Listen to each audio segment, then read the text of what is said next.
Sagradas Escrituras, elas mencionam dois anjos pelo nome Miguel e Gabriel, e através desses anjos é possível entender muitas coisas a respeito do mundo espiritual.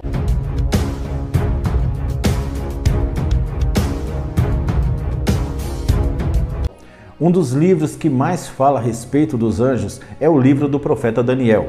Nesse livro vemos revelações maravilhosas, como os nomes de alguns anjos, além de descrever as guerras entre anjos no mundo espiritual. O Novo Testamento também, ele fala a respeito desses anjos poderosos e a grande luta entre o bem e o mal no reino espiritual. Pelo que podemos entender, examinando as Escrituras Sagradas, os anjos viajam em grandes exércitos para consolidar suas forças quando têm de enfrentar e lutar contra os exércitos de Satanás. O Senhor Jesus mesmo, ele disse certa vez que se orasse ao Pai, ele lhe daria mais de 12 legiões de anjos. Então Jesus disse-lhe: embanha a tua espada, porque todos os que lançarem mão da espada, a espada morrerão.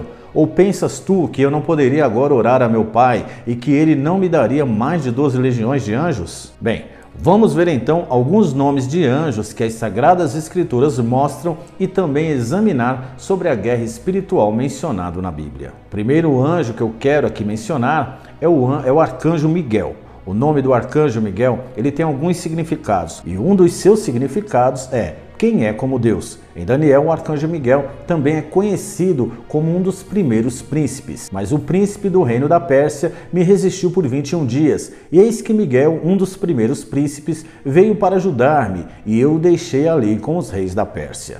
Essa passagem mostra que o arcanjo Miguel é um dos principais governantes do reino espiritual angelical. Em Daniel capítulo 12, verso 1, o arcanjo Miguel também é chamado de o grande príncipe. Naquele tempo se levantará Miguel, o grande príncipe, que se levanta a favor dos filhos do teu povo, e haverá um tempo de tribulação qual nunca houve desde que existiu nação até aquele tempo. Mas naquele tempo livrar-se-á o teu povo todo aquele que for achado escrito no livro. Podemos também ver no livro de Judas uma passagem que faz ligação com o título Um dos Primeiros Príncipes, citado em Daniel 10, verso 13. Mas o arcanjo Miguel, quando contendia com o diabo e disputava a respeito do corpo de Moisés, não ousou pronunciar juízo de maldição contra ele, mas disse: o Senhor te repreenda. Bem, o termo arcanjo significa anjo principal, anjo-chefe ou mensageiro principal. Miguel ele não é o único arcanjo, mas ele é chamado de um dos primeiros príncipes, um dos anjos-chefes. A referência a ele como arcanjo Miguel não significa que haja apenas um arcanjo, como também ao dizer o apóstolo Paulo, não significaria dizer que havia apenas um apóstolo. Então dizer o arcanjo Miguel significa apenas uma identificação de qual Miguel estamos nos referindo. Parte do trabalho do arcanjo Miguel era cuidar da nação de Israel e lutar pelo povo de Deus em tempos de guerra. Não foi apenas o trabalho e o esforço de generais humanos que levaram os aliados a vencer a Primeira e a Segunda Guerra Mundial. Deus estava envolvido no resultado final dessas grandes batalhas. Quando havia uma grande crise na nação de Israel, e ainda hoje, quando há uma crise nas nações descendentes das tribos da antiga Israel, Miguel se envolve na situação. E nas crises que afetam a Igreja de Deus, que é Israel espiritual, os cristãos sendo judeus internamente, Miguel também está envolvido. Porque não é judeu o que o é exteriormente, nem é circuncisão o que o é exteriormente na carne, mas é judeu aquele que o é interiormente, e circuncisão é a do coração no espírito e não na letra, cujo louvor não provém dos homens, mas de Deus. Portanto, lembrai-vos que outrora vós, gentios na carne, chamam circuncisão feita pela mão dos homens, estáveis naquele tempo sem Cristo, separados da comunidade de Israel e estranhos aos pactos da promessa, não tendo esperança e sem Deus no mundo. Mas agora, em Cristo Jesus, vós que antes estáveis longe, já pelo sangue de Cristo chegastes perto. O livro de Apocalipse nos faz ter uma ideia das lutas no reino espiritual. Então houve guerra no céu. Miguel e os seus anjos batalhavam contra o dragão, e o dragão e os seus anjos batalhavam, mas não prevaleceram, nem mais o seu lugar se achou no céu. De volta a Daniel 10, onde nos é dito que um anjo foi enviado com uma mensagem para Daniel, porém encontrou uma resistência demoníaca. Ele afirma: mas o príncipe do reino da Pérsia, que é um demônio perverso, se pôs de frente de mim 21 dias. E ele, Miguel, um dos primeiros príncipes, um dos anjos-chefes, veio para ajudar-me, e eu fiquei ali com os reis da Pérsia, que são outros demônios governantes. A Pérsia era o poder mundial proeminente naquela época, e aqui nós vemos que havia forças espirituais por trás do governo terreno desse império humano, como também há forças espirituais atuando por trás das potências mundiais de hoje. Podemos observar aqui que Miguel ele foi enviado para ajudar esse anjo que não conseguia vencer o príncipe demoníaco da Pérsia. Ainda disse ele: "Sabes por que eu vim a ti? Agora tornarei a pelejar contra o príncipe dos persas, e saindo eu, eis que virá o príncipe da Grécia." Vejam bem, aqui em Daniel 10, verso 20, diz ainda que o príncipe demoníaco da Grécia viria logo. A Grécia seria a próxima potência mundial, mas Miguel trouxe essa força extra e necessária para seguir firmemente adiante. O anjo que precisava de ajuda, evidentemente, é o mesmo ser glorioso mencionado nos versículos 5 e 6 deste mesmo capítulo. Daniel o viu em visão, cingido com ouro de Ufaz, em um corpo como de turquesa, e o rosto parecia um relâmpago, o olho como tochas de fogo e os braços e pés como de bronze polido. A visão foi tão espantosa que, como vimos, Daniel desmaiou. Bem, a identidade desse glorioso anjo visto por Daniel não é revelada aqui. Acredita-se que seja o anjo Gabriel, já que este tinha sido enviado antes para entregar mensagens a Daniel.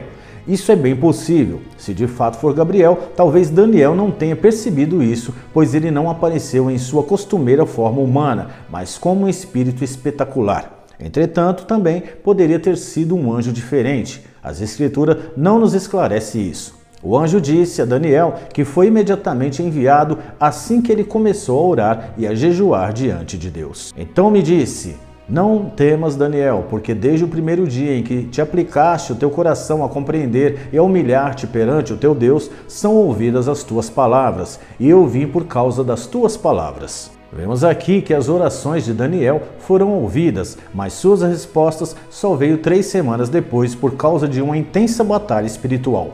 O versículo seguinte, que lemos antes, diz respeito ao arcanjo Miguel, que precisava ser chamado para resolver aquela batalha nesse mundo invisível. O mensageiro especial de Deus, ele reanimou e fortaleceu a Daniel e disse-lhe: "Sabes por que eu vim a ti? Eu tornarei a pelejar contra o príncipe dos persas, e saindo eu, eis que virá o príncipe da Grécia. Mas eu te declararei o que está escrito na Escritura da verdade, e ninguém há que se esforce comigo contra aqueles, a não ser Miguel, vosso príncipe." Esta é uma passagem incrível de se ler. Aparentemente, Miguel ele é um ser muito poderoso e com habilidades para enfrentar essas perigosas forças do mal. E Daniel ele é informado de que Miguel vai fazer isso novamente no tempo do fim, nesta passagem que já foi citada em partes. Naquele tempo se levantará Miguel, o grande príncipe, que se levanta a favor dos filhos do teu povo, e haverá um tempo de tribulação, qual nunca houve desde que existiu nação até aquele tempo. Mas naquele tempo livrar-se-á o teu povo todo aquele que for achado escrito no livro, e muitos os que dormem no pó da terra ressuscitarão, uns para a vida eterna e outros para a vergonha e desprezo eterno. Um outro anjo muito importante nas Escrituras Sagradas é o anjo Gabriel, que significa homem forte de Deus. Em toda a Escritura, Gabriel ele é mostrado no papel de mensageiro de boas notícias à humanidade e também tendo a função de trazer mensagens especiais. Não encontramos nenhuma referência específica sobre alguma batalha dele, como vemos com o arcanjo Miguel, a menos que ele seja o anjo que precisou da ajuda de Miguel contra os demônios governantes da Pérsia. Embora isso não esteja claro, em todo caso, Gabriel ele aparece principalmente como um mensageiro, que significa anjo e porta-voz de Deus. Vamos ver agora algumas referências que as Escrituras fazem ao anjo Gabriel. "E aconteceu que, havendo eu, Daniel, tido a visão, procurei o significado, e eis que se apresentou diante de mim como que uma semelhança de homem, e ouvi uma voz de homem entre as margens do Ulai, a qual gritou e disse: Gabriel, dá a entender a esta visão." Bem, na segunda visão, Gabriel ele é mencionado novamente um capítulo depois. "Estando eu ainda falando e orando e confessando o meu pecado e o pecado do meu povo Israel, e lançando a minha súplica perante a face do Senhor, meu Deus, pelo monte santo do meu Deus, estando eu, digo, ainda falando na oração, o varão Gabriel, que eu tinha visto na minha visão ao princípio, veio voando rapidamente e tocou-me a hora do sacrifício da tarde." No Novo Testamento, nós vemos também outras passagens do anjo Gabriel, como por exemplo, ele foi porta-voz de Deus quando veio anunciar o nascimento de João Batista e de Jesus Cristo. E um anjo do Senhor lhe apareceu posto em pé à direita do altar do incenso. E Zacarias, vendo, turbou-se e caiu temor sobre ele. Mas o anjo lhe disse: Zacarias, não temas, porque a tua oração foi ouvida, e Isabel, tua mulher, dará à luz um filho, e lhe porás o nome de João. E terás prazer e alegria, e muitos se alegrarão no seu nascimento, porque será grande diante do Senhor, e não beberá vinho nem bebida forte, e será cheio do Espírito Santo, já desde o ventre de sua mãe. E respondendo o anjo, disse-lhe: Eu sou Gabriel, que assisto diante de Deus, e fui enviado a falar-te e dar-te estas alegres novas. E eis que ficarás mudo, e não poderás falar até o dia em que estas coisas aconteçam, porquanto não creste nas minhas palavras, que a seu tempo se hão de cumprir. Aproximadamente 6 meses depois, esse mesmo anjo apareceu a Maria e anunciou-lhe que havia sido escolhida para ser a mãe do Messias prometido, que é o nosso Senhor Jesus.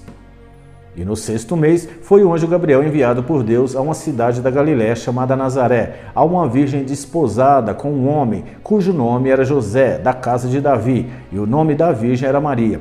Disse-lhe então o anjo: Maria, não temas, porque achaste graça diante de Deus. E eis que em teu ventre conceberás e darás à luz um filho, e por-lhe-ás o nome de Jesus. Este será grande, será chamado Filho do Altíssimo, e o Senhor Deus lhe dará o trono de Davi seu pai, e reinará eternamente na casa de Jacó, e o seu reino não terá fim. Bem, irmãos, esse é o vídeo de hoje. Não esquece de deixar aí o seu like, compartilhar esse vídeo, inscrever-se no canal e ativar o sininho, é muito importante. E não esquece também de se inscrever em nosso canal secundário Vencendo pela Fé com a minha esposa Gi Queiroz e nos seguir lá no Telegram. Que Deus abençoe a sua vida, a sua família e até o próximo vídeo.